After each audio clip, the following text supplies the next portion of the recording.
What's going on, my friends? Welcome to episode 103 of the Get It Gear podcast, where we talk everything New York, New Jersey, Philadelphia, national, and international sports. Hosted by yours truly, Grassani. Join us here on the MLB Cunningham, Alex Reich, and Sam Morell. You listen to the podcast right now on Anchor, Apple Podcasts, Spotify, Google Podcasts, Amazon Music, iHeartRadio, wherever you get your podcasts. And you go to Soundcast right now on YouTube. Also, show follow us on social media at Get Your Game On Feed. With all that said, it's time to get your game on. No, Sam, I didn't forget you. I mentioned your name. No, I mentioned Michael Cunningham. No, you didn't. Asshole. All right, in case I forgot, you're joined this time around by Mike Cunningham, actually to Sam Morell. There, you guys happy? No, I want a pony. You want a pony? Give me a pony. Well, I might actually get you a pony anyway, because everyone, for those who know, Michael's back after Porchy had the missed episode. Did you want to disclose on the air like why, or do you want us to leave it like private? Oh, I could, to the viewers, the big bad booty daddy and Michael Cunningham the bad guy had to take off an episode because my liver was too high. You had to have a 30 or 50 to have a liver. Mine was 5,000, and I was fighting for my life. And, being in that hospital bed, man, really made me appreciate life. And everybody on this podcast called me every day, especially Adam. Adam was scared shitless. Yeah, it was. Oh, Sam, that's fucked up. Sam, we're not even gonna mention on the air what Sam just typed in the chat.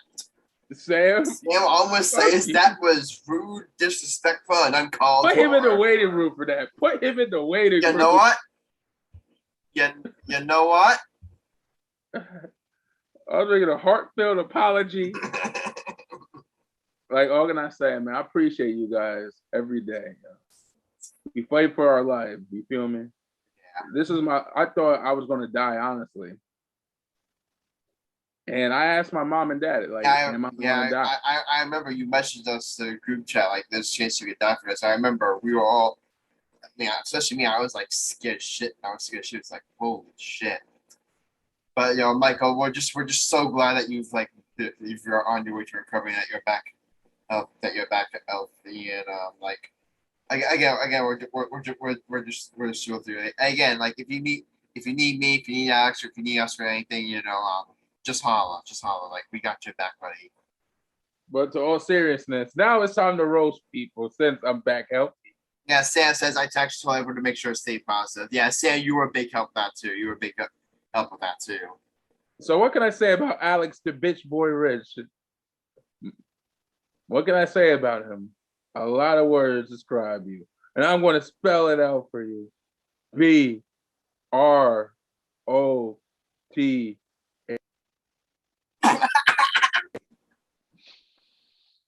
Brother, okay. I was going to say brother, but okay. I was spelling out brother, but. His hairline says hi. Yeah, I was going to say my brother, but fuck you, Alex. I was trying to make an emotional speech, and you put me in the waiting room. Really, bro? Yo, Michael, both Sam and Alex disrespected you during your little speech. Nah, I hope they all burn in hell. Damn. I was trying to be nice and call Alex my brother, reaching out to me. You were trying to be nice, and this is how he repays you. Alex, that wasn't cool, man. That wasn't cool. No, that's not Alex. Alex, that's all love. Okay. That's not love. Okay, man. We put me in the way. No, I don't believe him. He been hanging out with the white boy too much. He been hanging out with them crackers. Sam's just mad. You been hanging out too much with no, I'm not gonna say it. He been hanging out with white boy, bitch boy Berardi. That's what I was gonna say. I was gonna say hang out with Berardi too much. He been sucking Berardi's dick too much. What do you expect? Oh my god. Let's move on. Never even. Okay, guys. Play with the big dog. Y'all know better than that. Guys, you know what show this is? You know what the show is gonna be? What, Adam? This is a baseball show. All the topics are gonna be baseball. Also, Even the hot takes? obviously, gonna talk about the All Star Break, the All Star. I mean, the All Star game, the home run derby. We're gonna quickly try to recap the first half for the local teams, Yankees, Mets, and Phillies. We're not calling straight before we do our hot take. We're do a quick review of the first episode of the Derek Jeter documentary, The Captain. So definitely looking forward to that. But before we do that, guys, the big story going around in the baseball world, aside from the All Star break, went down. What was it? Saturday, I believe. Yeah, Saturday. Yeah, it was Saturday, and that was the the Rosenthal bomb. If you guys want to call it. Ken Rosenthal of The Athletic reported that Juan Soto, the superstar for the Washington Nationals, had rejected a 15-year, $440 million contract extension. I repeat that, 15-year, $440 million contract extension would have easily been like the highest contract, the biggest contract in baseball history. And now because of that, the Washington Nationals are now listening to trade offers for a 23-year-old superstar. That's just the dumbest thing he ever did, honestly.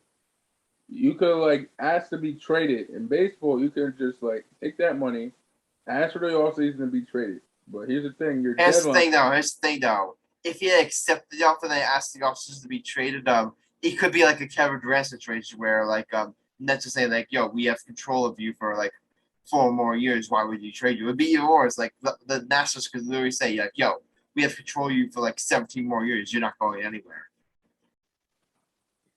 Good point.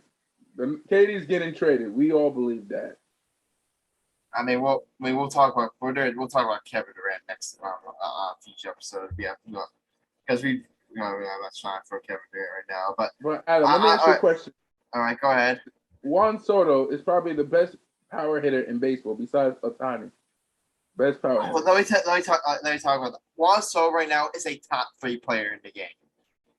Okay, the only 2 people in the game right now are better are Ohtani and Trout. That's it. Who else? Oh, the only 2 people that are better right now are Ohtani and Trout. What about Judge? I would take Soto over Judge. I would take Soto over Judge. Adam. And that kills me as a Yankees fan to say it. That kills me. You look at Adam. all of his numbers, Juan Soto outright.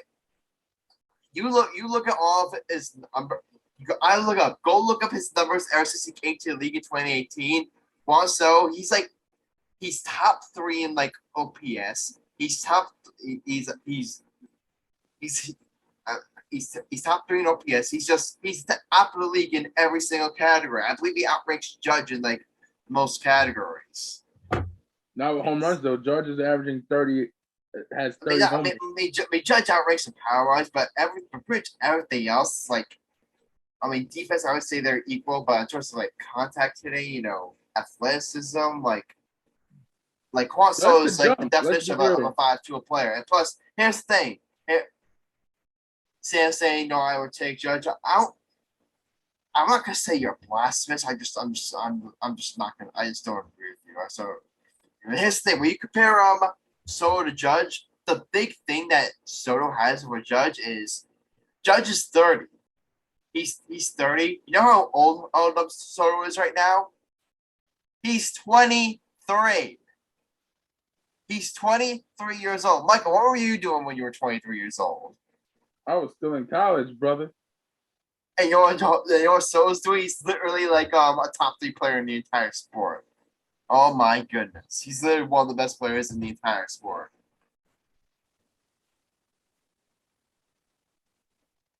But here's the thing. Now, Alex, go ahead. What are your thoughts on Julio Rodriguez? We'll talk. Can we say that it's for the home run derby segment? Sure. Okay, yeah, because I want to focus on Soto right now. Sam says he won't say top 3. I respect that, but he's at worst, he's top 5. At worst. Arguably top 3, at worst top 5. You can't name like 5 players in baseball right now that are, I don't know. I would say top 10. You're underrated. You're underrated. That's how good Juan Soto is. You people forget he's a World Series champion. He won the World Series 2019 with the Nationals. He balled out in that postseason. So he's clutch. He's a leader. He's got swagger. He's literally the entire package. And and the fact that this guy is now on the trade market, guys, the haul that's going to take to get Juan Soto, whoever's going to trade for him, literally, their entire minor league system gone. All the top process gone. Like a young stud player or two gone. It's gonna take a historic package, as Jeff Pass said, or as Don LeBrecq on Mike Facial will say. It's gonna take a Herschel Walker type deal for to get Juan Soto. Now, let's bring the Yankees into this. Or teams just wait. That's a great point, Sam. That's a great point. Because here's the thing. The Nationals, they don't. I heard Buster always say, "Oh, there's a possibility they could trade him by the deadline." I don't think so. Because here's the thing. The Nationals, after this year, they still have 2 more years of control for Juan Soto. They still have 2 more years of control. Like, Soto doesn't become a free agent until after the 2024 season, which were obvious. And if you guys want to know why he turned down that contract offer. If you guys want to know why he turned down that contract offer, because he knows he's 2 years away from free agency, and I guarantee you, if he is still on the market, someone's going to pay him $500 million. There will be a team out there that will pay him $500 million, because you've got like a superstar type player who's this market will be only 25 years old, and you're going to get like his entire prime. There will be one team that will spend stupid money on him. I guarantee that now. It's time getting off touch here. Game back to the Yankees. There's been a lot of rumors saying like Yankees should trade for Juan Soto, and Yankees should trade for Juan Soto. And here's the thing. I both agree and disagree with that statement. Now, I agree with that's right. If the Yankees can get Juan Soto, then they obviously at the very least have to be interested, because I don't care how high you are on Anthony Volpe, I don't care how high you are on Jason Dominguez, I don't care how high you are on Oswald Peraza. If you have a chance to get Juan Soto, you do it. But that's like the Knicks trade for everyone. Here's the thing though. This would be similar to like the Knicks trading everyone for how old is Giannis? How old is Giannis right now? I don't know his age. This would be like the Knicks trade everyone for Giannis when he's like 23 years old. This would be Knicks trade everyone for Giannis when he's like 23 years old. This would be the equivalent of that.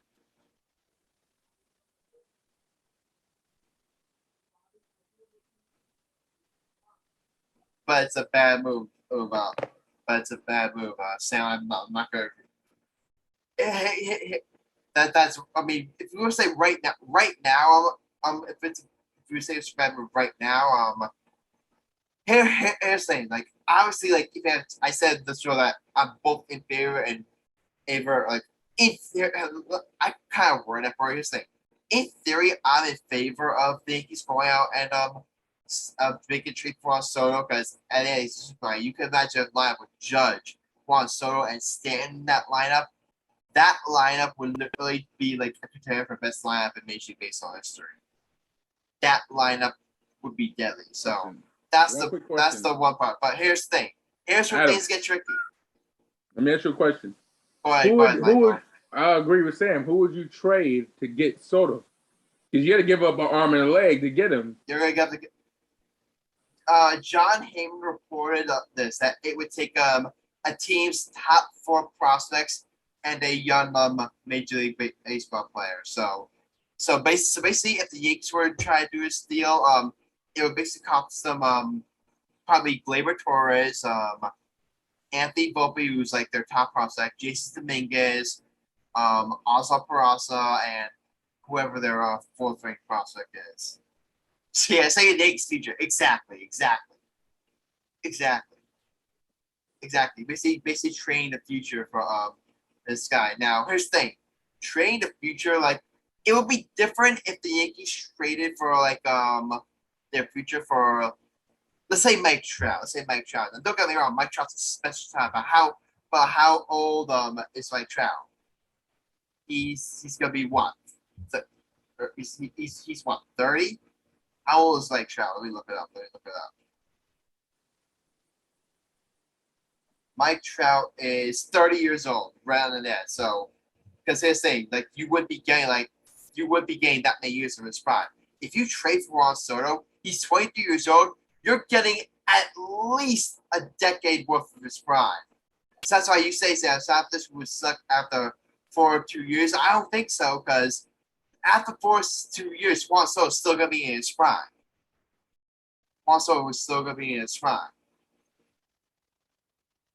Now here's where things get tricky. But this is what I'll dive off that sometime. Here's where things get tricky. It's not just like it's people. I heard you simply like thinking it's simply like you're pairing up Judge so and Stan. It's not that simple because you guys know Aaron Judge. People forget he's a free agent at the end of the year, and he's right now like he's gonna land a contract that's gonna he's gonna flirt with a $300 million contract this season. He's gonna demand a big time contract.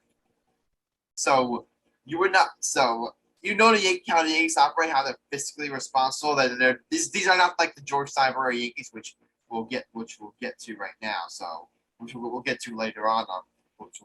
It's not like the George Steinbrenner Yankees where they just throw money on like crazy. They're more fiscally responsible. Do you really think that Hal Steinbrenner is gonna pay Aaron Judge like $300 million and then also pay $500 million to Juan Soto? Do you really think he's gonna spend? Do you think Hal Steinbrenner is gonna spend like $800 million on 2 players? No, he's not going to. I mean, Yankees could afford it. In theory, Yankees could afford it. So if you want to say, if I had all that money, I would do it. I mean, hey, okay, like you do you. But I just think Hal Steinbrenner is not gonna do that. He's not going to do that. So if you make trade up for Juan Soto, you are basically saying goodbye to Aaron Judge like in free agency. You are basically saying goodbye to Aaron Judge in free agency. That's number one. Number two, and you mentioned 4. That's hey, you mentioned 4 like all those prospects that you got. You're basically training the future. It then becomes a debate. Like people think like it's simply like would you rather have Juan Soto or all those prospects? It then becomes who would you rather have, Juan Soto or Aaron Judge and all those prospects? And that's the point where if they decide to say, we'd rather have Aaron Judge and all those prospects, I don't think you can blame them. I think that would probably be the move I would make. Which is why I say, wait, Sam, I'm so happy you brought this up because here's the thing. Let's say like I think Juan Soto's not getting traded there. Let's say he doesn't get traded at the deadline, and then Judge walks a free agency. They don't resign Judge. Would you then I would then call back up the Nationals and say here's my package for Juan Soto.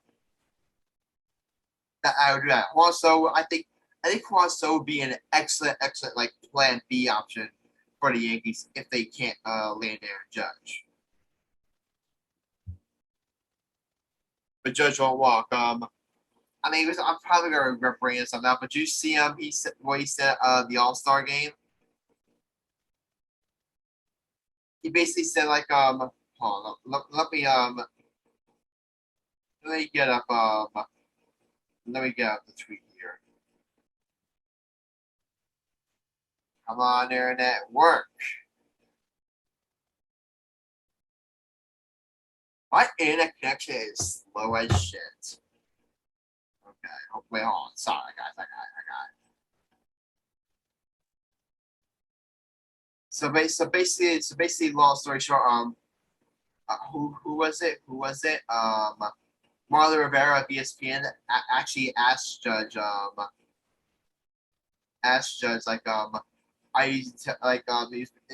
he was making a conversation with Judge like, do you think you will be a Yankee after next year? And Aaron Judge basically gave a privilege and basically we'll see. I mean, no matter what happens, the Yankees have a great future. Basically hinting that like it's not a lock that he's gonna stay long term. It's not a lock that he's staying long term, and a lot of people are saying, "Oh, Aaron Judge is definitely gone for agency." Like that's like he wouldn't say that if he was gone. Here's it to me. Here's how I interpret it. It just confirms what we said all along. Aaron Judge in free agency, he's going to go to the highest bidder. Exactly, Sam. Exactly. That's just him trying to get his bag. Exactly. He's trying to get his bag, and he's going to go to the highest bidder. Now, when he says he wants to remain a Yankee for life,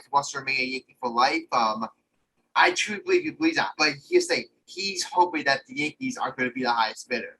He wants the Yankees to be the highest bidder, and if let's say for example, Apple free agency comes, and the Yankees' final offer is, let's just say, for example, let's say Yankees' final offer is $280 million. Let's say that's their final offer. And then, let's say the Giants win and they offer him $360 million. He's going to take the $360 million from the Giants. That's ultimately what's going to happen.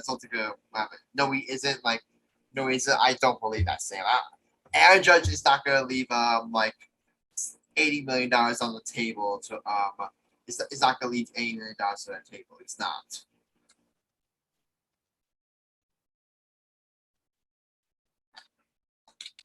He wants to be a Yankee. I agree with you. I agree. But I'd say I could be wrong. You could be right that he's just trying to scare them, Sam. You could be right, but I firmly believe that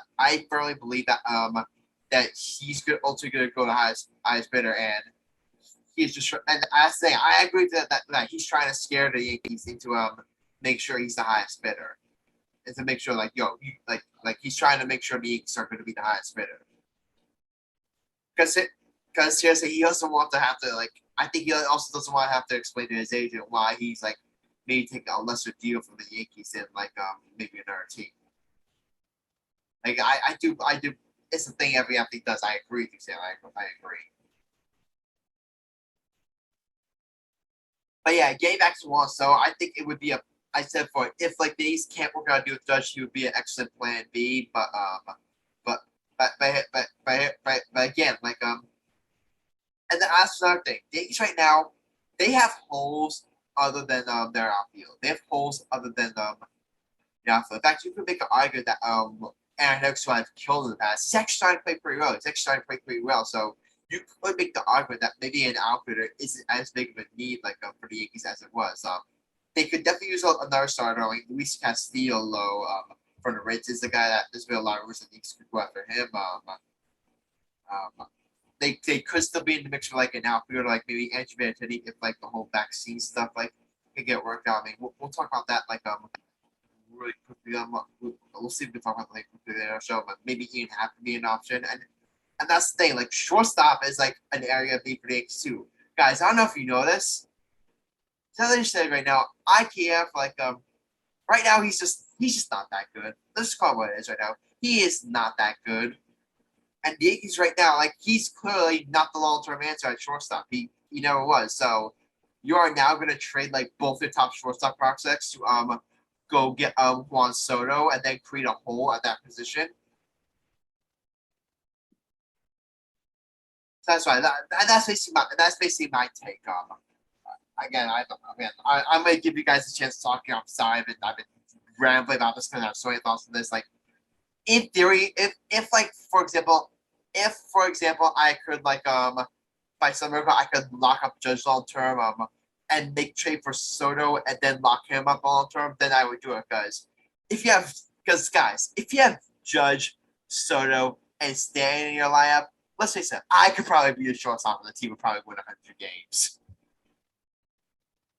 So at that point, who cares if you have to hold a shortstop? But And then again, if Judge walks free agency, then I would consider. Then I would have to consider like making a move for Soto as a plan B. But as of right now, if you ask me who I'd rather have, Aaron Judge and and all the Yankees to keep the future attack, or losing Judge and the future for Juan Soto, I would take Judge in the future. That's my take. All right, sorry, Michael. Sorry, Alex. Sorry, Michael. Sorry, Alex. Y'all can. Do you guys have any thoughts on Juan Soto? This whole saga.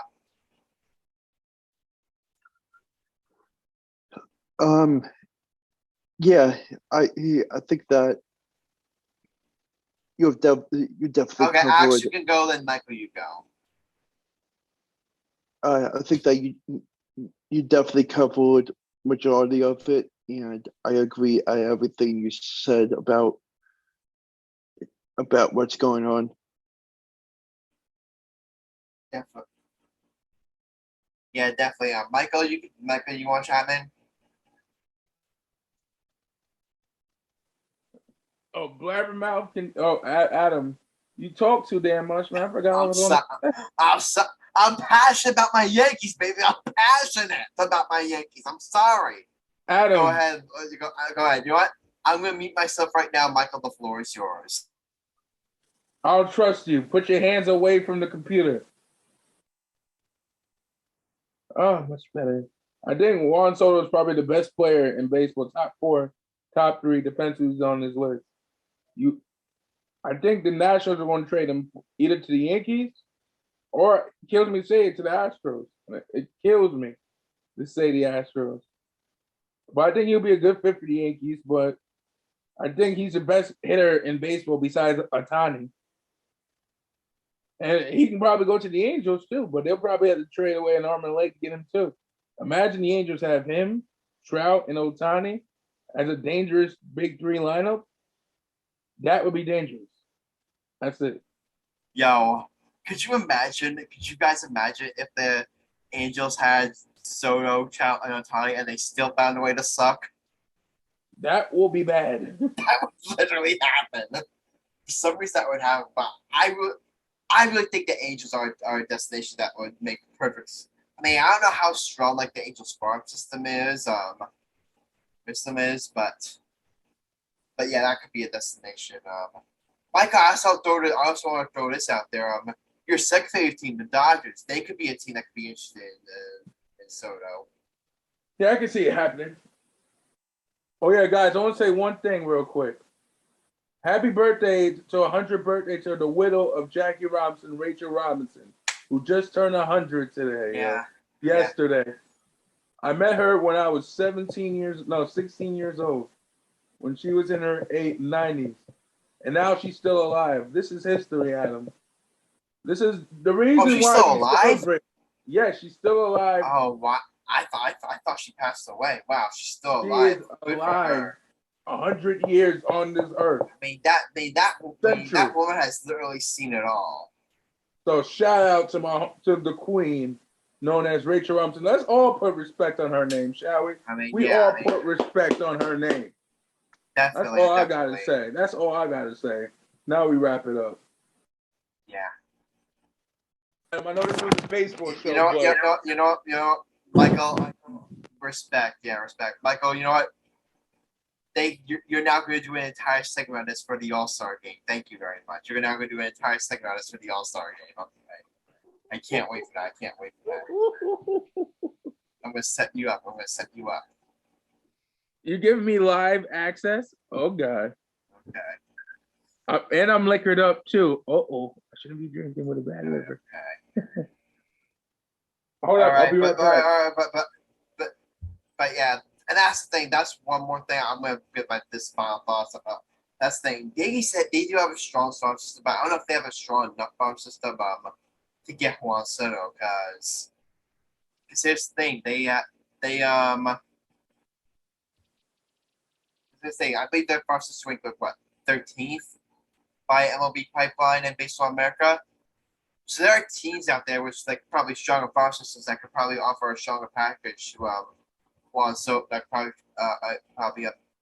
offer up a stronger package to Juan Soto. So that's ultimately why I think Juan Soto Yankees is like a little more than a pipe dream. If it did happen, I would actually be thrilled because you're getting a generation of talent. That's all I'm gonna say. You're getting a generation of talent. So if it happened, I would be thrilled. But if it did happen, I would be thrilled. But as right now, as right now, like I'm highly skeptical of whether or not it is actually going to happen.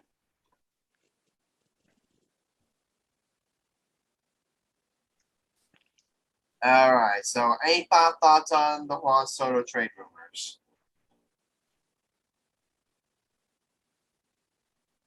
All right. Now, before we get to this next thing, I gotta ask Michael Cunningham, are you there? Wait, I'm here. Okay, Michael, you're here. I'm glad you're here because you know what time it is? All-Star game time? Nope. That's gonna be after the hot take. But it's time for my brand new segment that I teased at the end of the last episode. I teased this at the end of the last episode. We started this. Remember how Alex does all this like stokes for the Olympics and stuff, and like for golf stuff. I'm gonna do my own. Actually, it's gonna be all of us. We're all gonna do a segment on the Derek Jeter documentary, The Captain. Episode 1 dropped up immediately after the home run derby, and here's what we're gonna every single episode we're gonna review every single episode on every. We're all gonna review every single episode one by one for the next few episodes until the documentary's over. So let me get my Yankee gear on real quick. Let me get my Yankee stuff. You get your Yankee gear on right now, and let's just get started with the review right now. So episode 1 of The Captain. Honestly, my favorite aspects of episode, there are a couple of things I love about episode. Number 1, Derek Jeter's parents were amazing. I mean, literally. Think about this, guys. They were a biracial family. Growing up in the 70s. They were a biracial family growing up in the 70s. We talk about all the stuff like we should talk about all the stuff like Rich Robson went through, like the stuff that Derek Jeter's parents had to go through. I'm sure that was no picnic either. I'm sure they had to that they faced like some adversity, whether it be from family or from friends or from outsiders, you know. Oh, like I'm sure that was rough for him. I remember like Mary said like his dad like was in the army, and his mother was like I believe an activist.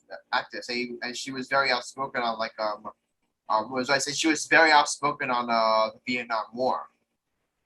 She was very outspoken. Oh god, so these are things that I didn't know about Derek Jeter. Like you're probably thinking like Adam, you're a Derek Jeter savant. How could you not know that about Derek Jeter? Even I did not know that. Even I did not know that. So that I thought was like very interesting. So that was one part of the documentary that I loved. I mean, I got some more more stuff that I love, but I want to give a chance to Michael, Alex, or Sam here. Guys, did you have like a favorite aspect of like the episode 1? I really liked how Derek Jeter said, whatever you put your mind to, you work hard for it, and good things happen. And I think that is a really important aspect of life. Like even outside of the baseball world, people need to be like him and have a better look at life of how to accomplish anything that they put their mind to. Definitely. I was actually gonna bring that up, Alex. I was actually gonna bring that up. Sam, are you there? Sam, are you there? I mean, you're gonna want to hear this since you're a big basketball fan. I'm gonna make this reference. I tweet this out. Derek Jeter has just learning what environment he grew up in because the show really is after the same life. Yeah, I agree with that, Sam. But here's the point I was gonna make. This is gonna be my second favorite part.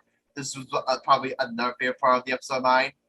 Derek Jeter, low key, has that like Michael Jordan, Kobe Bryant mentality, like that type of confidence, the type of it wasn't as like it was never as in your face with it, but it was always more like low key. Like remember in high school, like he told everyone like, "Yo, I want to be shortstop for the New York Yankees. I want to be shortstop for the New York Yankees." And a lot of his teachers, a lot of his classmates, you know what they told him?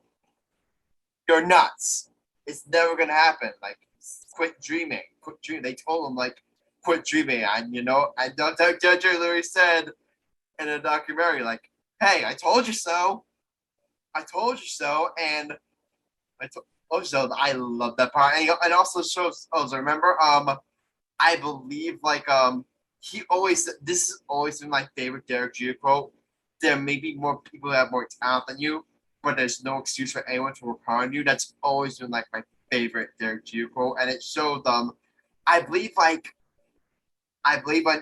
he heard like on one time that he was going to like the newspapers, and Johnny Damon was ranked. I believe it was really like where he ranked among all like baseball players like in the country. I believe like Johnny Damon was ranked ahead of him, and he basically looked at it and say, okay, I'm gonna blow by that guy too. I'm gonna blow it too. Yeah, exactly, Sam. I guess he took that personally. Exactly. Derek Jeter had that like Michael Jordan mentality, but he was more like he was never as like in your face like Michael Jordan and Kobe Bryant, they were like more like trash talkers about it. Derek Jeter was more of like had more of that had more of that internal combustible like competitive spirit. That's why I loved him so much. That's why he's always been like my favorite athlete.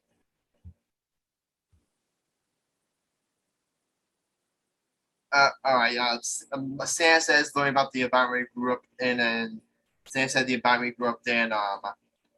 Alex said it was of him like never getting up and working hard. Michael Cunningham. Yo, What was your favorite part of episode 1 of the documentary? how can I explain?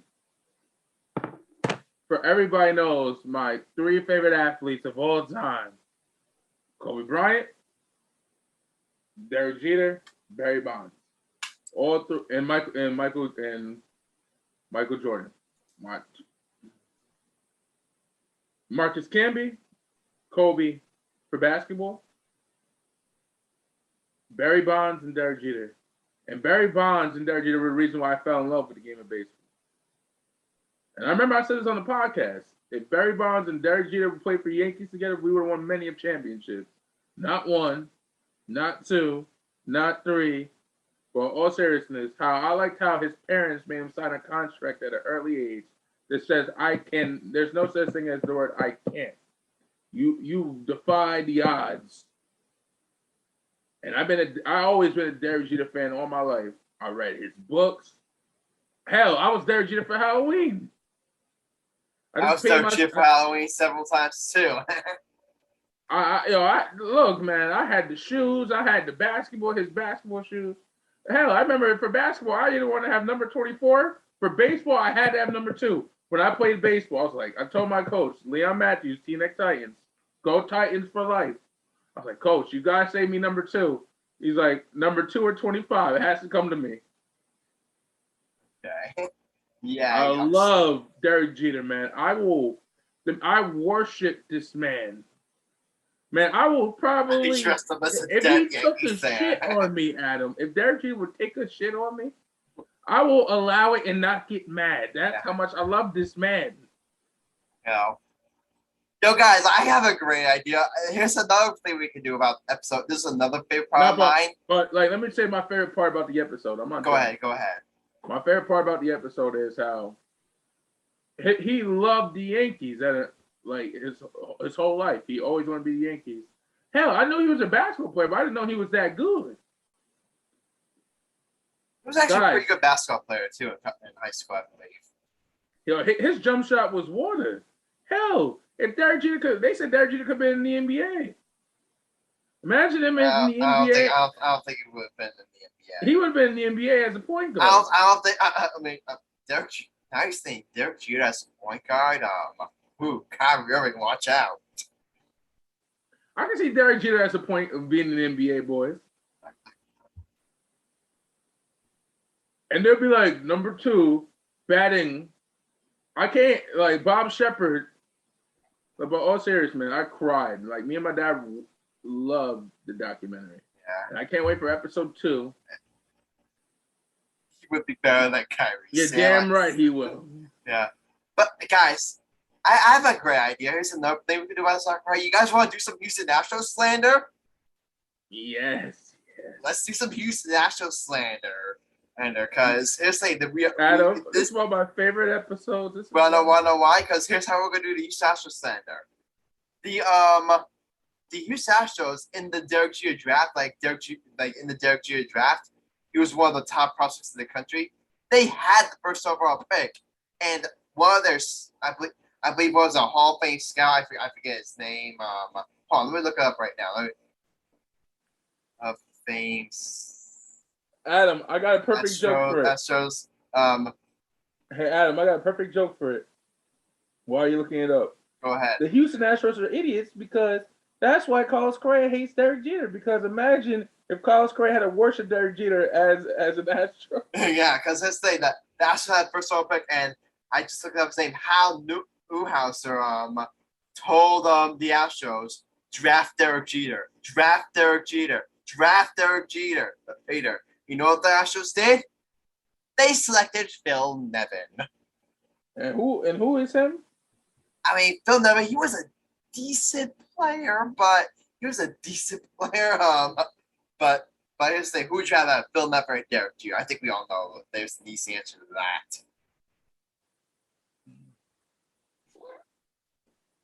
And that's the thing. Like they were saying, like they expect initially Derek Jeter expected to go like 1 through 5. People were saying he could go to the Astros. People were saying he would go to the Reds. And then all of a sudden they found out that he literally fell into the Yankees' lap. That's the thing. Like we talk about players falling into teams' lap. Derek Jeter literally fell into the Yankees' lap at number 6, and Yankees took him. And then you saw the footage of his dad hugging him when he found out he was being drafted by Yankees. It was never before seen footage, and oh my god, that scene, oh my god, pulls at my heartstrings.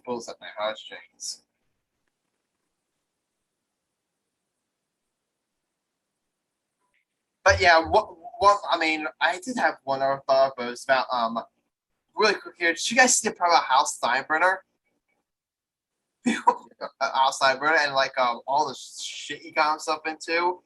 Remember Derek Jeter's favorite player growing up was Dave Winfield, and Dave Winfield and George Steinbrenner had a public feud. Yeah, George Steinbrenner had a public feud. You said Hal Steinbrenner. No, George Steinbrenner. You said Hal though. If I said Hal, I meant to say George. Shame on you, Grassani. All right, but remember, people forget. During the '80s, even everyone looks at the internet now saying, "Oh my God, if George Steinbrenner is alive, they used to be so much better off." People forget, back in the 1980s, you could legitimately make the argument that George Steinbrenner was a James Dolan level bad owner. You could legitimately make that argument. They literally show that when George Steinbrenner was suspended for baseball for 2 years, the entire stadium cheered. Michael, you know what this is? This would be Michael, let's say you were at a Knicks game. You were at a random Knicks game. What would you do if you found that James Dolan was suspended for 2 years?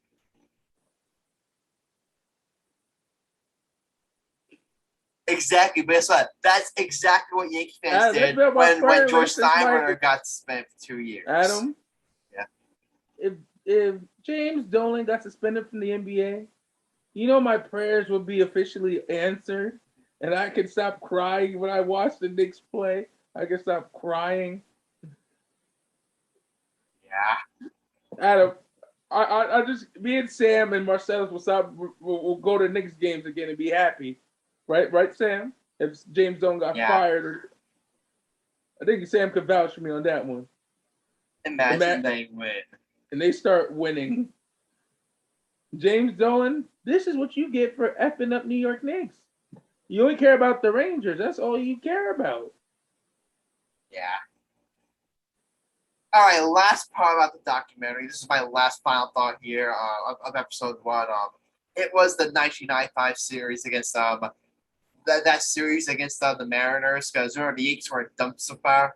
For those years, they finally make it back to the playoffs, and they make the trade for David Cohn. They make the trade for David Cohn. Gene Michael really came in, and really people give a lot of credit for Scheiberner for being such a good owner. Really, Gene Michael's the one who built those Yankee teams, and we're gonna find out. I'm sure we're gonna learn more about him in future episodes. But they showed Derek Jeter was on the bench for that series against the Mariners, and remember that heartbreaking defeat in 5 games against the Mariners. Yeah, Sam, you literally saw he's talking about the team show. They literally choked. They blew a 2-0 series lead against the Seattle Mariners. They literally choked. And it literally showed. Oh, they literally meant that. Yeah, it was bad, but it literally shows Sam that sometimes we always look at the athletes whether or not teams choke or not, and whether or not they can get the playoffs. Sometimes you have to choke in the beginning to eventually learn how to win. I think that was part of that I really think if Derek Jeter wasn't on the bench for that series, he didn't get a taste that postseason atmosphere. Who knows? The Yankees probably wouldn't have become the dynasty that they did today. If you stay up, Katie, I'm gonna smack you. I'm not gonna make the count. Wasn't gonna do that, right? I swear to God, I wasn't gonna do that. All right. But really thoughts here with Derek Jeter being on the bench, he literally said, I believe he said himself that when we get back here next year, this ain't happening again.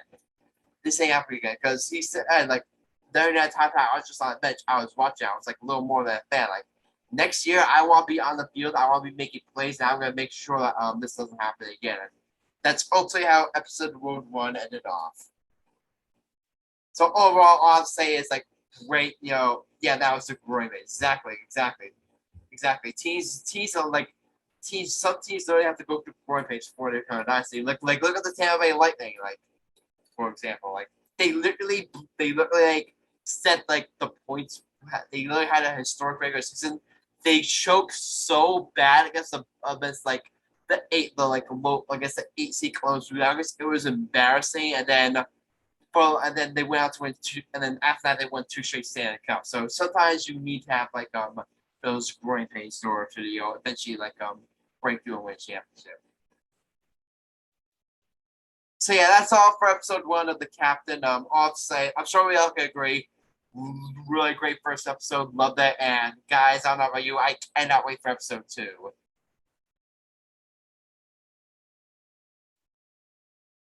All right, Sam, I'm sure you can't wait for episode 2 either. Just type something in the chat really quickly. Yeah. All right, but guys, you know what time it is? Tool time. I used to watch Home Improvement. That show, Home Improvement. But it's time right now for the hot take of the episode. So here's the thing, guys. Marcellus went 2 times in a row, so obviously his name cannot be on the wheel. But me and Sam had that debate a couple episodes ago. Our names can't be on the wheel. And obviously Chris is missing, so it ultimately comes down to 2 people. Know who those 2 people are? Who? You, Michael. It's going to be either you or Alex for this hot take. All right. Alex, are you ready? Put your name on the wheel. Sorry, you can't go yet, Sam. Not until Michael and Alex have gone, then your and my name will be back on the wheel. Rules are rules, Sam. Disgruntled things. Why? Do you have a hot take that you have in mind? Because I have a hot take I have in mind too, and I can't wait for it. All right, we're stop time. Guys, you ready? Michael, you ready? Born ready. Alex, you ready? Yes. The wheel is spinning, starting now. The hot take for episode 103 will be done by Alexander Benjamin Reich. Have fun, Alex. I didn't even have a hot take to save my life today. Benjamin. What about the Benjamins, baby?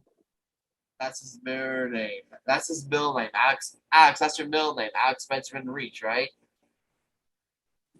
It's Rich. His last name is Rich, not Reach. It's Rich. It's Rich. All right. Yeah. All right, Alex Rich. For some reason, I always pronounce it Reach. Unless if you're I've our been friend mispronouncing your Jordan name Glover. for all these years and you never correct me on it. Shame on you, Alex. Not, or if you have if you're our friend Jordan Glover, he'd be like Alex Reach. Alex Rich. Alex Benjamin Rich. All right. Alex Benjamin Rich, it's your hot take. The floor is yours. The E is silent. Mufasa. Okay, so my hot take is gonna be on the Phillies draft prospect Justin Crawford. Justin Crawford. All right, go ahead. So I think he's gonna make his MLB debut in 2024 with the Phillies because like he has that mentality of speed. I watched some highlight clips of him, and he's exactly what the Phillies need offensively with speed, especially with runners on base. The Phillies seem to have trouble having that type of speed that he has. And I think 2024 is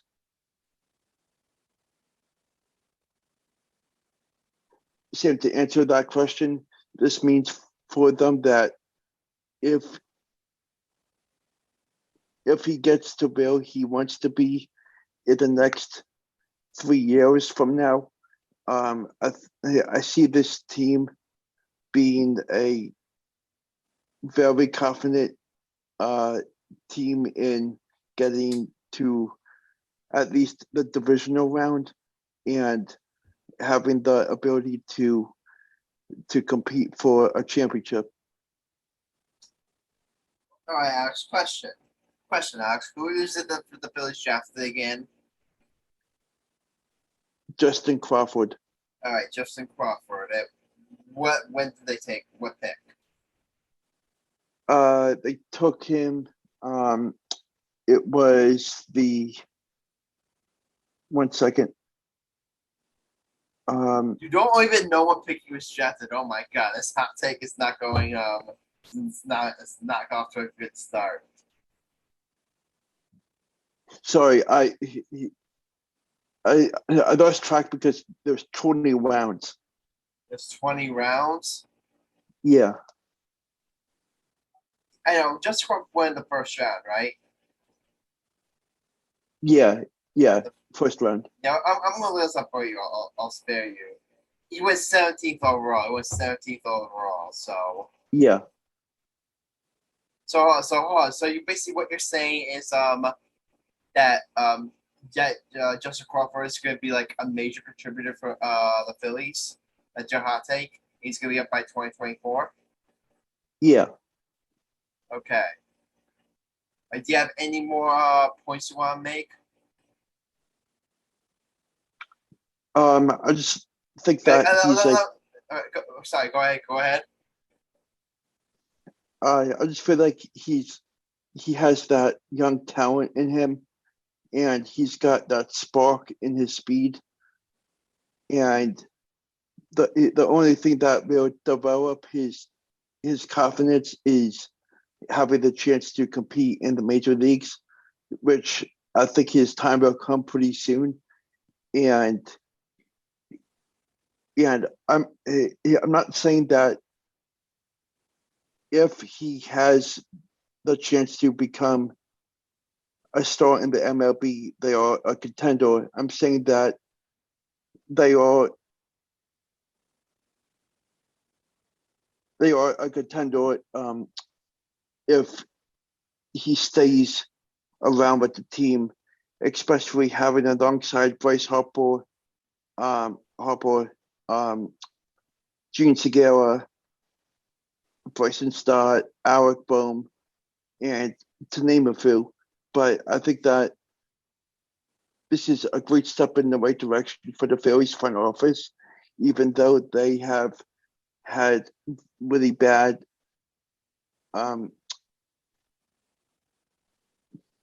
performances throughout the years since the last time they won the World Series was 2008. And I just feel like with his addition in the next couple of years, it'll be a little easier to have the chance to begin a really special type of run, even though he is young, and this team has a bright future ahead of them. And yeah, that's it. All right, I got before we go to approve this move. Did you want to go to approve this move? Did you want to like get a chance to answer my question, Alex? Sure. Okay, let me ask you this. Like, okay, if you want to say you're high on like just was it just Crawford, like that's fine. Like that's fine. But here's the thing. Here's the thing. For you to make this, hot thing. Like here's the thing. The MLB draft, it is the most random draft in all of sports. Like here's the thing. The first overall pick, like the 17th overall pick, which where Justin Crawford was selected. That's like the equivalent of like a late first round pick or an early second round pick in the NBA. Like it's literally the definition of a crapshoot. Like the MLB draft is literally like the most random in all sports.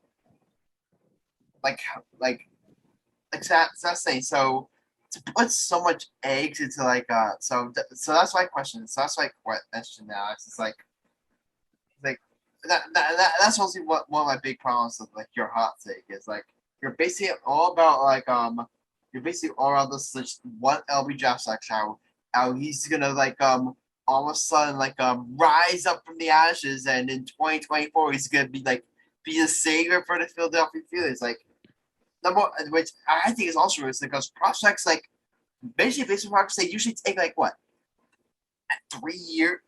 4 maybe at least 3 years to develop in the minor leagues. That like he's gonna blow through the minor leagues like that is like it's just not realistic. It's just not realistic. Maybe like we'll revisit this topic in like 2 years when Carl Crawford is winning Rookie of the Year and the Phillies are winning the NL East. Maybe we'll revisit them there and then assholes will be proven right. But you know what? I actually think like so that's number one. I feel like it's very unrealistic. It's very unrealistic. Number one, it's a really like it's a number two. You left out some key details. You forgot that he was 17th overall, and you also forgot that he was the son of also Carl Crawford. You even mentioned that, Alex. You completely forgot to mention that this guy was the son of a Major League Baseball All Star. You completely left that out. And most of all, I was expecting. And most of all, this hot take was just boring. It was a boring topic. It was a boring idea. It was a boring idea. It was just overall a bad hot take overall. So you know what, Alex? You know what I'm voting? Want to take a guess how I'm voting? Here's my vote. No. That's my vote. All right, Alex, you want to go? Sam, you want to go next? Mike, you go first. Oh, he goes first. I already voted no, so I disapproved. Sam, you go.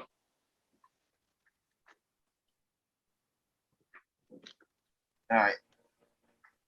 Sam, before you get your birthday, just type in like a little. Just type in like a little. Yeah. Basically share my basically like share basically give like your thoughts on the hot take and how good or bad it was. You need a second to think. All right, go ahead. Take your time, buddy.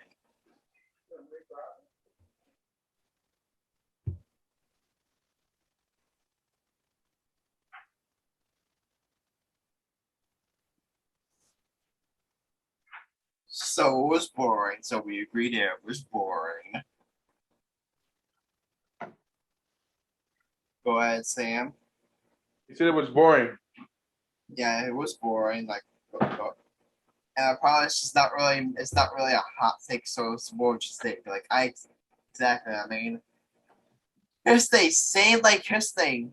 Technically, Sam saying a 14th or a 17th overall pick in the way job is gonna be a big it's good. It's gonna be up in 2 years. That is technically a hot take. It's just that you don't really unless you're like an MLB scout you can't really tell me you can't really give me any credentials to back up that hot take.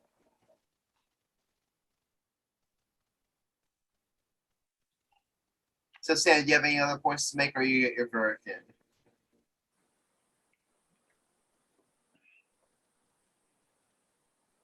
Yes, everyone gives Sam a couple. Like you said, he's gonna be the best player on our team, and they if you would have said he's gonna be the best player on our team and they win the chip, that's a hot take. But then again,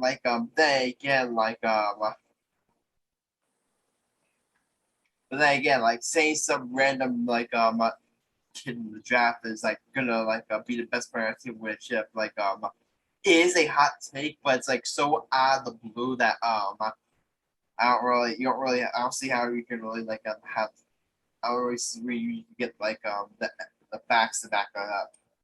So sorry, but no. So Sam Fishy votes no. Michael, you're up. Guys, the hot take was so boring I left the room. It was that bad. I literally had to hang out with my dad. At least it wasn't about hockey.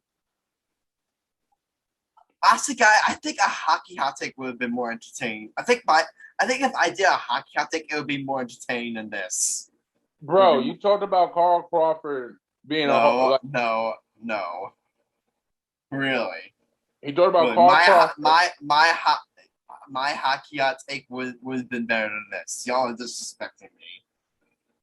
I'm sorry, Michael. Go ahead. Adam, shut up before I put yourself on mute.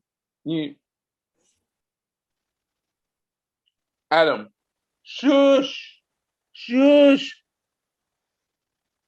Alex, man, your hot take. This was not even a hot take, bro. You basically just said Carl Crawford's son is going to be the best player in the draft. Brother, I can't help you on that one. I would help you. But, bro, this is probably the worst hot take you ever did. I'm sorry. It was so boring. I went in my dad's room and almost passed out and fell asleep. So, sorry, my boy. I disapprove.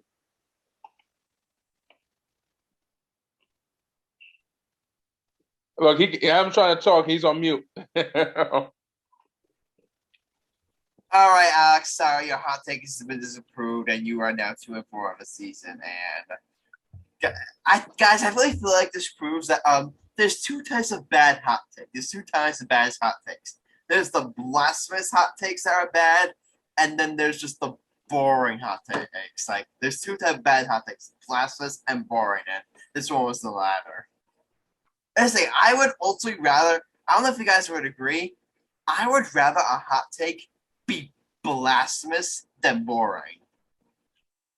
See, when you make for example, when I said when I said that LeBron James is a top 2 player, it's at least entertaining. It at least generates discussion. But This was just. Alex, I'm sorry not to rag on you. This is just a snooze fest. This was high duty diapers, my boy. And Alex, you're not a boring person, so this was like a shock. All right. Shame on you, Rich. Katie is not even top 20. I mean, I'm not even gonna bother trying to debate Sam on that. I'm not gonna try to debate Sam on that one. I tried getting through that before. I'm not even gonna. I tried getting through to you on that before. I'm not even gonna. Adam, remember you quit the show? Again. What?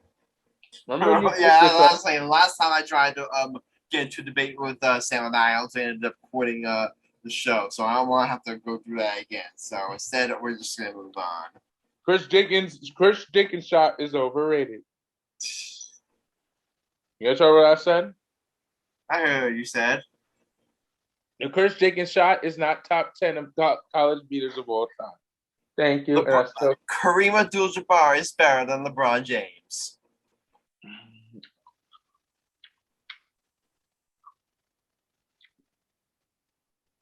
The Flyers and Devils both suck. That's not even a hot take. That's just facts and what Devils. Derek Jeter is overrated. Okay, just for that.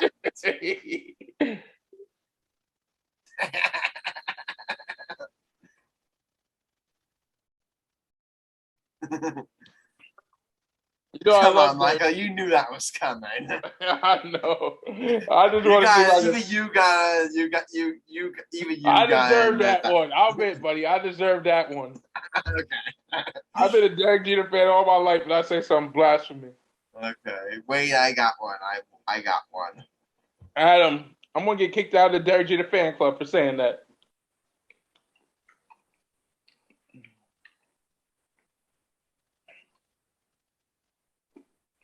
Jose is better. Jose Reyes is better than Derek Jeter. That's your hot take? Okay, Sam. Just for that.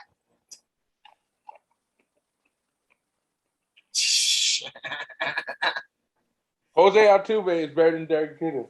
JK. Oh, Jose Altuve, that's even worse. I thought you were saying Jose Reyes. Jose Altuve, that's even worse. Say JK. Okay. Adam. Can we get the show back on track? This show is Jose Altuve is a nicer person than Derek Jeter.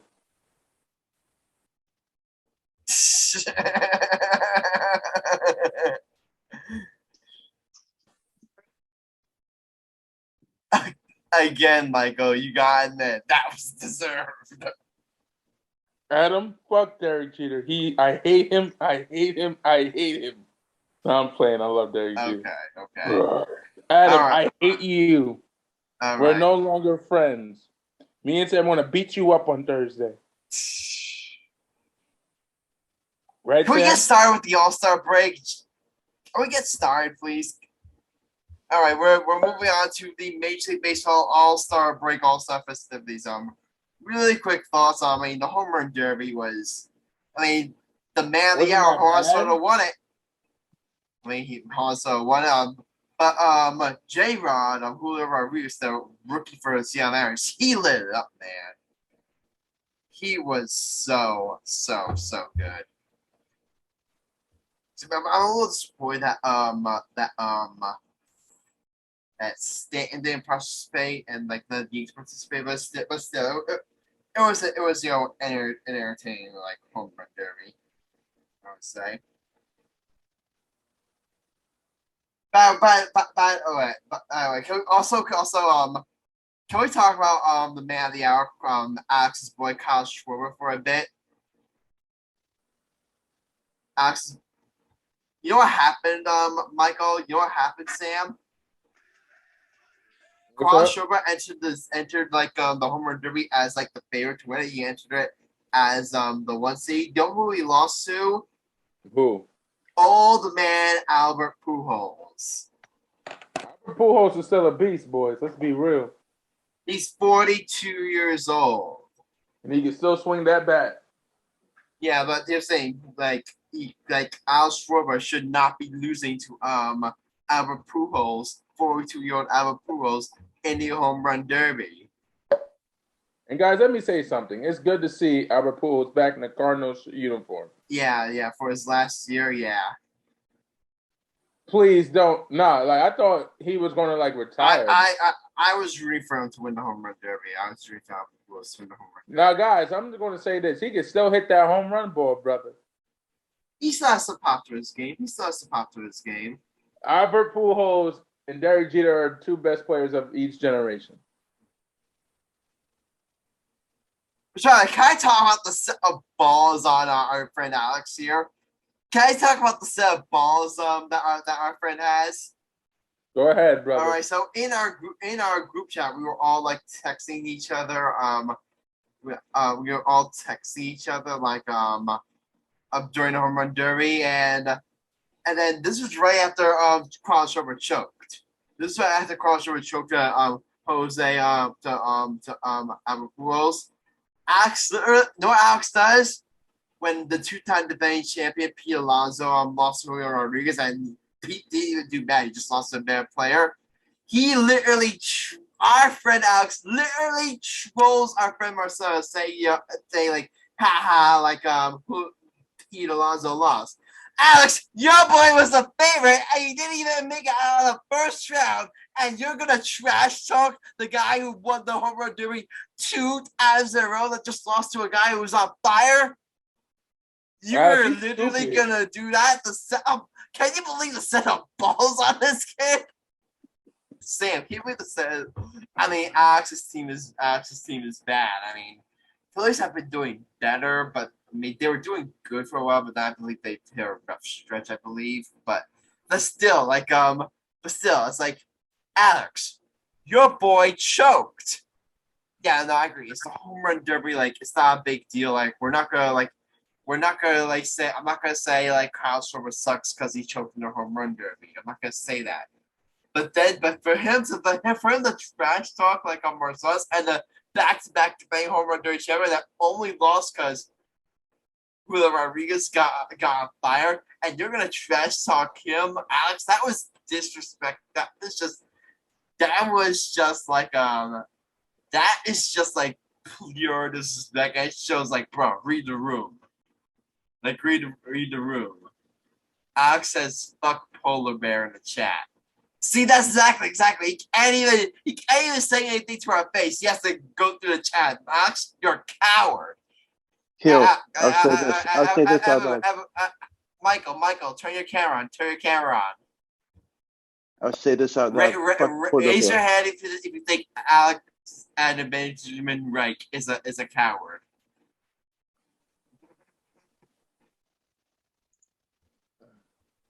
All right, Alex, do you have anything to say in your defense? Or are you just gonna type in the chat? Come on, say it to our face. He's a keyboard king. I'll say it right now. Fuck Pete Alonso. He's an internet gangster, Adam. He only talks when he needs. He talks behind the keyboard. That's Alex. Yeah, he talks behind the keyboard. His boy literally got embarrassed, and he's trying to trash talk Pete Alonso. Pete Alonso is better than Kyle Schwarber. Yeah.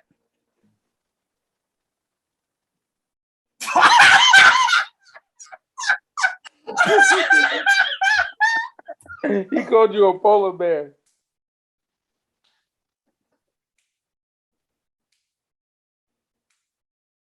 Sam, I love you. Guys, do you want me to read what Sam just wrote in the chat to Alex? I'll read it. Alex said, fuck polar bear.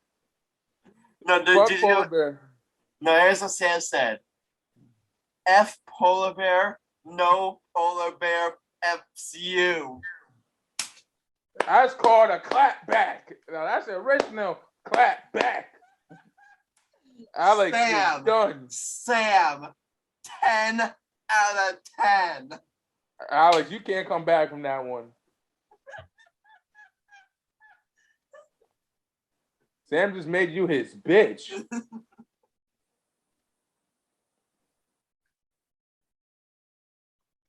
Alex, what are you gonna say about that for being owned?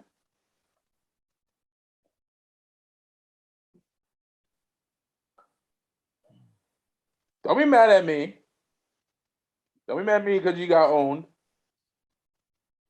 Adam, he upset that Sam owned his guy. You were to say, oh, like you're complaining that Alex had to do the chat when Sam does it. Sam has an excuse, like his throat is shot. It's like throat is shot, and he's having on, and he sometimes has audio issues. So Sam has an excuse. He's competing to a chat this whole episode. Like Alex doesn't have that excuse. Alex is just quiet because he just got bitched, owned, and slapped and kicked and bruised like a baby back bitch. Adam, let's wrap it up, man, because I'm about to fall asleep. That's right. We were gonna do like something really quickly. Talk about between the second half of the season, recapping the first half of the season, between the second half. But you know what? I think we're better off saving that for next episode. So really quick here, we're gonna talk about the All Star game, American League beats the National League 3-2. Who was the All Star game MVP? Stanton. Oh, Stan was All Star game MVP. Yeah.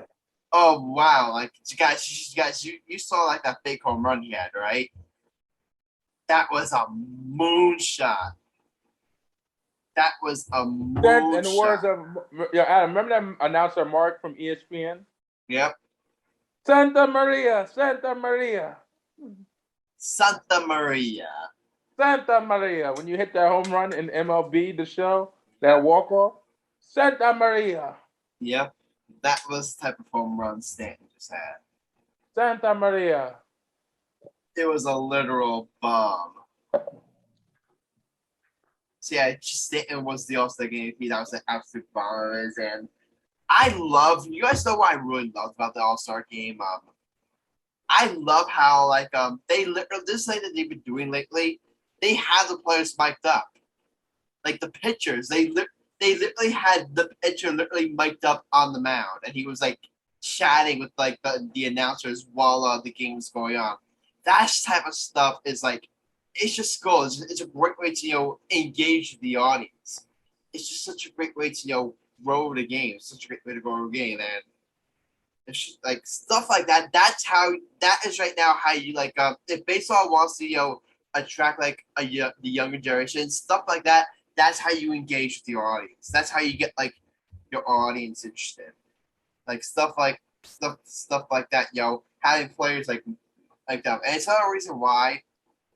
It's not a reason why getting rid of the whole where the All-Star game gets home field advantage in the World Series. It's why getting rid of that was such a smart idea, because this stuff would not happen if the All-Star game meant something.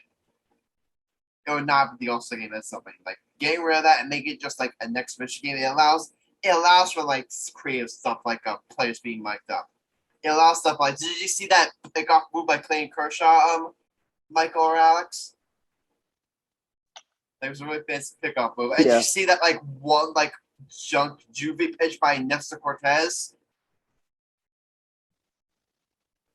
Like he literally did like a real funky pitch, and there's a lot of funky plays. I remember who was it again that made that backhand flip to the shortstop? I forget, but I'll have to look it up. But it's stuff like that, like making the All-Star game like an exhibition where you can have all that, like all those slash plays, and you can have all those and all, you can have all those and you can have all that flashy stuff, and that's how you grow the game. That's how you really that's really how you grow the game of baseball. And I really think the All-Star game was a great way to help grow the game.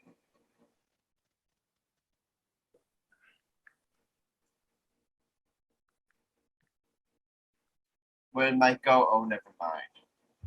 But Mike, did you have any thoughts on the All-Star game? It was a good game, honestly. Yeah. Celebrating the All-Star game on Rachel Robinson's birthday. Fun fact: Oh yeah, that's right. You were gonna talk more about this. Michael, take up. Yeah, it was also there was also Richie Robinson's wife Jack Robinson's 100th birthday. So obviously, Michael, you're obviously Michael. Like we know how passionate you are about stuff like this. Like take a couple minutes to talk about Ray Robinson's 100th birthday. Um, Me and my dad had a friend, my mentor named Art Thompson, will go to this event every year called Jackie Robinson Foundation, right, big guy, every year from when I was a junior in high school to my senior in freshman year in college. It helped out kids to meet. I met Darryl Strawberry because of it. I met Joe Torre, Joe Morgan. Um, we met a lot of people through the event, and it helped kids go to college. It's like a college fund. And she still is still on the community, still on the committee as of 2021 and of 2022. Guys, she's 100 years old and still involved in Jackie Robinson Day. In my opinion, why doesn't the MLB have her in the Hall of Fame? I know they don't do it for people that involve baseball, but I think Rachel Robinson should be in the MLB Hall of Fame. Ray Robinson should be an exception. I agree. Yeah, she should be the one exception. Like, you know what? What she has did for the game for her husband's memory. It's just an honor how she carries herself. She is such a strong, vibrated, beautiful person. She just turned 100 years old yesterday. God, she's living her best life right now. It's just amazing how life is precious. Life is precious, my guys. You know what I mean? Yeah, it is. I mean, think about it. She was born literally like 100 years ago, so she's literally seen it all. She's literally lived through like the Holocaust. She's lived through obviously what her husband had to go through. She's lived through the civil rights movement, and she's like on all the civil rights. She's literally like experienced it all. She's literally experienced it all. I think Rachel, when we talk about figures in like African American history, like honestly, Jackie Robinson gets a lot of the attention and rightfully so. Oh, because obviously he's an African American he's a baseball icon, but Rich Robinson definitely needs more love. I feel when we talk about More of the African credit. American history. Michael, you would agree? Yeah, having the anniversary of the Brooklyn Dodgers come out as well as the LA Dodgers. That's the thing, having Guys, I may cry. her 100th birthday, honoring it at Dodger Stadium for the All Star game. It's another stuff.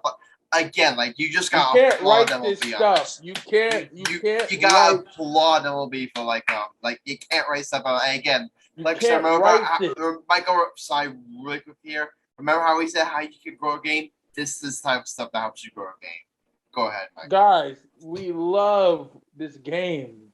You can't write this into a better story. The All Star game is in Dodger Stadium. The day of the All Star game is your 100th birthday. You can't write this shit. You really can't. It's amazing. Guys, I may cry of happiness. Yeah. Black people have came for a long, long way, and we made it. So, Rachel Robinson, we salute you. If I was able to drink right now, I'll have to drink in your honor.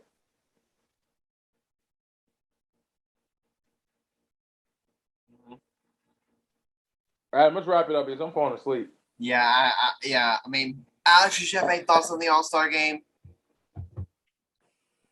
I definitely liked everything about it, and the mic'd up, the players mic'd up what made it even more fun, and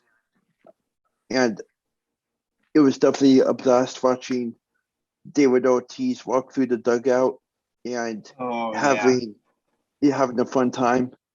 That was another memorable moment. He was literally hugging Andrew, saying, "Pay him." I'm like, he knows. So, go ahead, Alex. And yeah, that's basically it. Yeah. Yeah. I mean, Sam, do you have any thoughts on the All Star game? I mean, did you watch it? You said it was historic. Yeah, he said it was historic. Yeah, I can agree. It was. I think it was definitely like one of the better All Star games. Like I definitely seen like I've seen. Yeah, these past couple two great days. I mean, yeah, the All Star game like with Rachel Robinson, and you had a homer derby yesterday, and you had like the Derek Jeter documentary. Like it has been a great time for for baseball fans.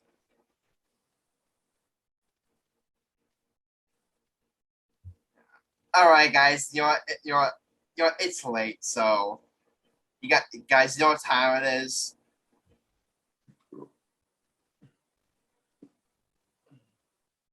I said, guys, do you know what time it is?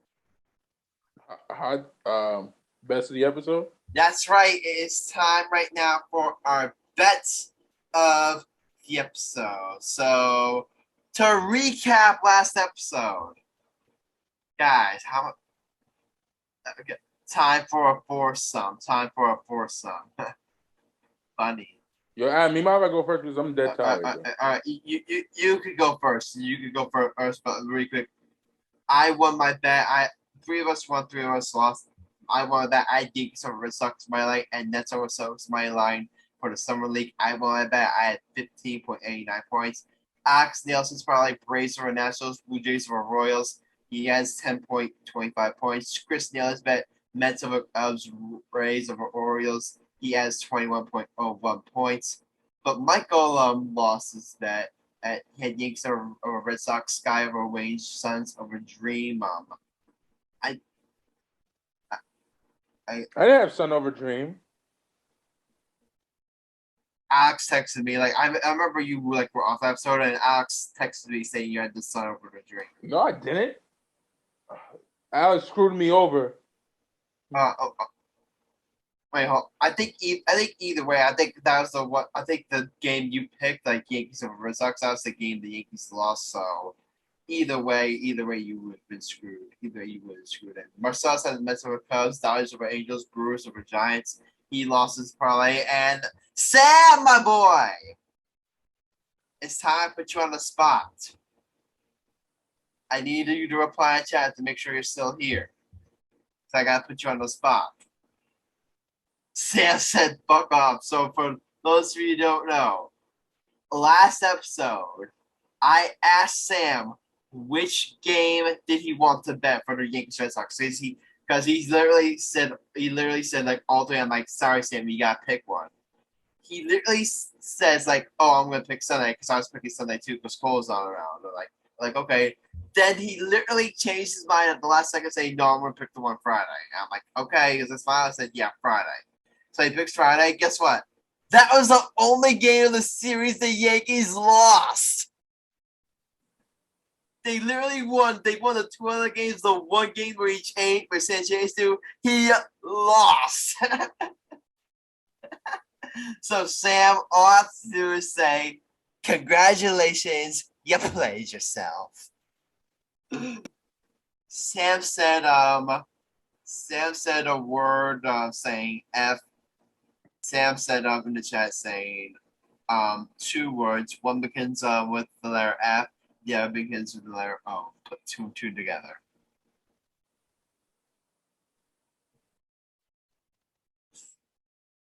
Sorry, Sam, I had to get a little troll in here.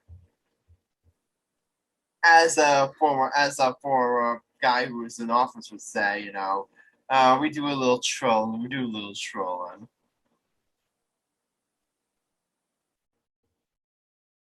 Hey, Adam. What's up, Sam?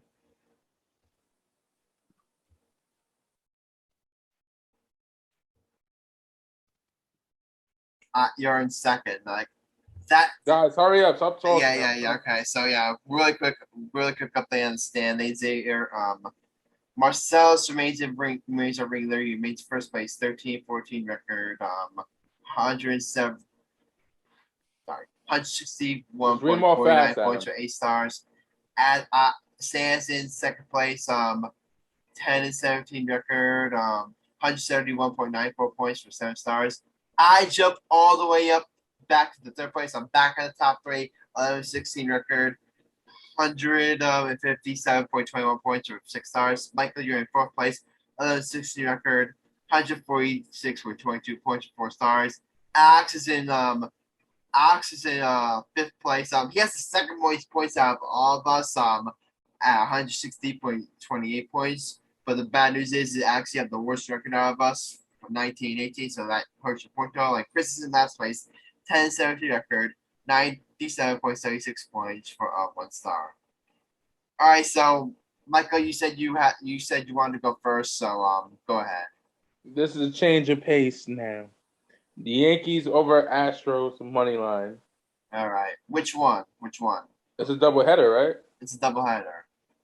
I'm gonna go with the 640 game. All right, gotcha. And I'm gonna do a spread. I'm gonna do a 3-game parlay. All right. Yankees over Astros. -1.5 for the second game. Gotcha. Also, do you have a bet for Marcellus? Because I don't think Marcellus got his bet in yet. I'm also going to bet the Sky over the Storm, over Seattle Storm. So you're going to bet the Sky over the Storm? Gotcha. And Candace Parker giving me 10 points or more. I don't know if I could get you the point totals yet. You give me the point totals, yeah. Give me okay. And Marcellus give him Yankees money line. All right, Yankees Mets money line. Give him for Marcellus. All right, so Yankees Sky over Storm, Yankees. Which one? The same one as yours, right? The second one. Sky over Storm. Sky over Storm, Yankees over Astros for the second game. And Candace Parker give me 10 points or more. You're not doing Mets. You're not doing Mets. No, that's for Marcellus. No. Yeah, that's what I'm talking about for Marcellus. Yeah, my bet is the Yankees and the Candace Parker and the Sky. That's my bet. Okay. Yankees and Mets for Marcellus. I'll try to get you the Candace Parker bet, but if I can't, it'll just be Sky over Storm. All right. All right, boys. I'm going to sleep. All right, and Marcellus is taking Yankees over Astros and the Mets. All right. Yeah. Okay.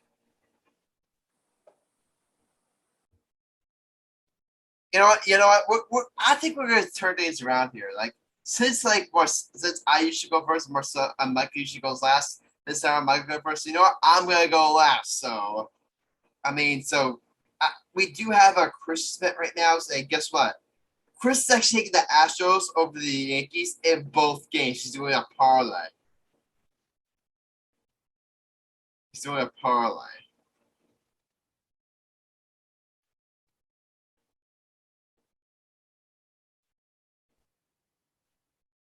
I'll just go before you. Okay. All right. So here's my bet. I've been teased. I teased Chris about this because his thing. Well, as soon as he says that, I already nailed out what I'm gonna do. Because his thing, I need something that could get me a decent amount of points. Because if I get enough points, I could potentially make a push for first place. So you know what? I'm gonna do it. I'm gonna take the exact opposite of Chris. I'm gonna take the Yankees over the Astros in both games. I'm doing a parlay. Money line, both games.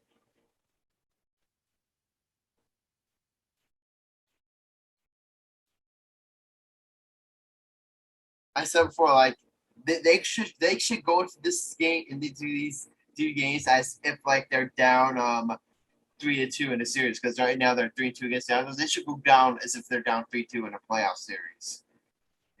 That's what talent should have. So I'm taking the Yankees over the Astros in both games. Sam, you're not serious, are you? You're taking the Astros in both games money line.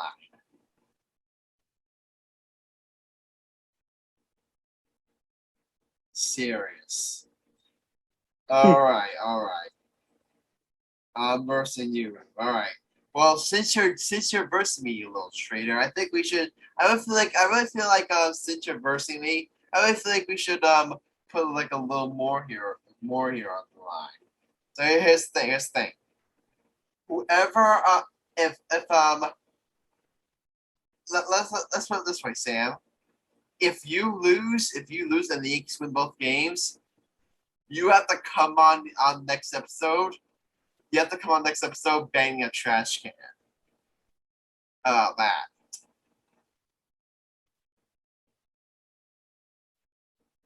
Do you accept? Okay. So what would I do? If let's say the Astros win both games? What would I have to do? Sam, what would I have to do?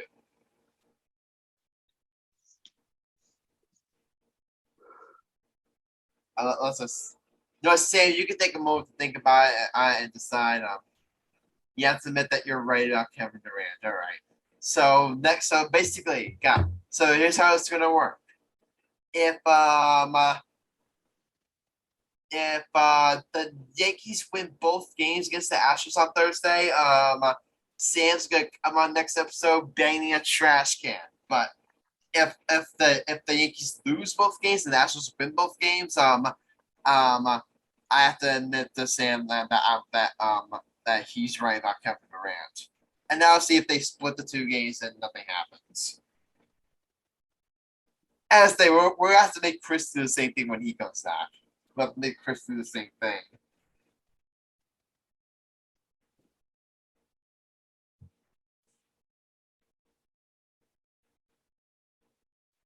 All right, guess who's last?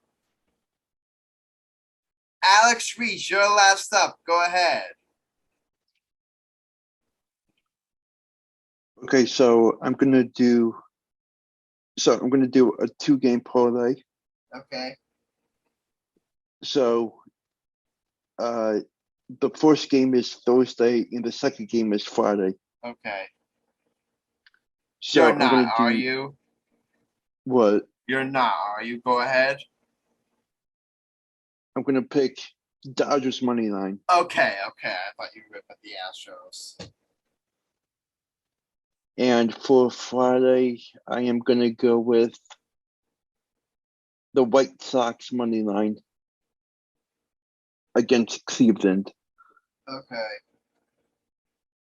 Well, the Dodgers playing on Thursday? San Fran. Okay, San gotcha. Fran. Gotcha.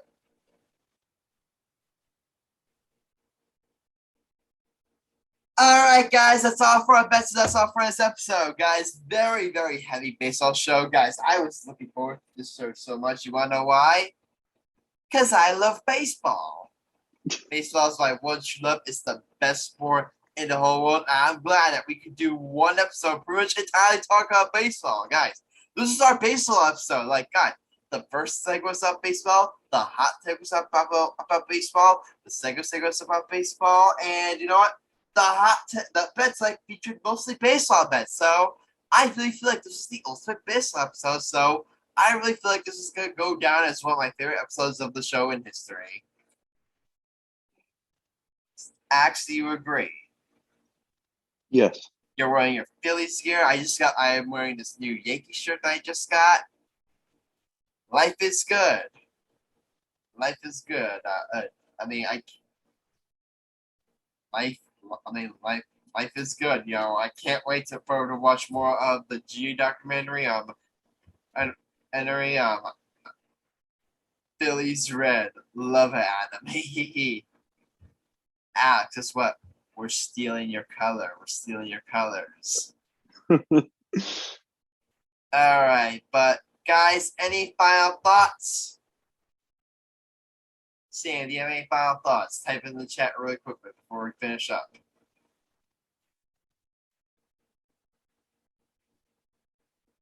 Sam going once. Sam going twice.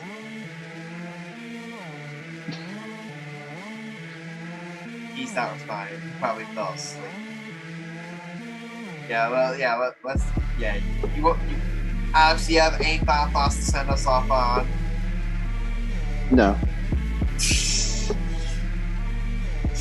Yeah, we're ending the show right here. That's it. This is episode 103 of the Game Guy Podcast. Yours truly, Adam Grassani, Mike Cunningham, Alex Reich, and Sam Morell. Thank you, heard. Be sure to leave a like, follow, and subscribe to the podcast. Also, if you want to join the conversation in the comment on YouTube, or reach out to us on social media. We feature what you have to say in future episodes of America. With those who introduce just fans, the adventure world, believe it and dive in. See you next time, and until then, stay blessed.